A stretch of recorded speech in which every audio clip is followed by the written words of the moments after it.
Nandito po ako sa Sinibangilism sa Conegra Astrodome! Yay!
David, subukan ko kayang buksan. Baka may magawa ako. Sige, tulungan mo kami. Kailangan tayo mo dyan. Subukan kaya natin ang Apocalypse. Sige, subukan mo. Sige, subukan mo. Apocalypse. Ginawa ang itong event na ito, pinagplanuhan, pinag-isipan para sa'yo, para aalis ka na masasabi mong nakalaya ako dahil kay Kristo. This is what God wants to do in your life tonight. God wants you to experience peace, freedom, restoration na hindi mo makukuha sa human effort. Kinakailangan ng divine intervention. Ang kailangan mo ngayon si Jesus sa buhay mo, mga bisita namin na in-invite.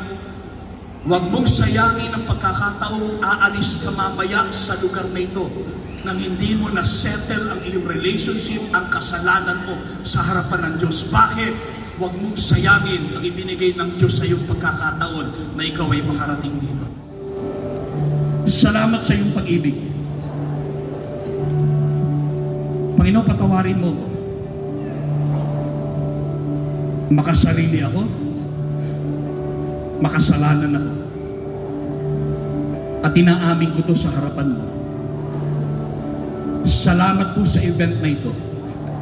Tang hindi lang kami nanood ng pelikula, nagkaroon kami pagkakataon na maranasan ng pag-ibig at kalayaang ino-offer mo. Panginoon, sa pagtataas ng aking kamay, I surrender my life. Forgive me, cleanse me, and restore back that relationship. Salamat sa iyo, Panginoon. Ngayong nasa puso na kita at ang buhay ko'y nasa kamay mo, gamitin mo ko, ipapahayag ko ang mabuting balitang naranasan ko sa mga lugar na aking pupuntahan.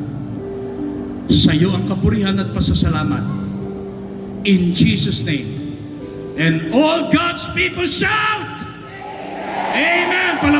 ng Panginoon. God bless you.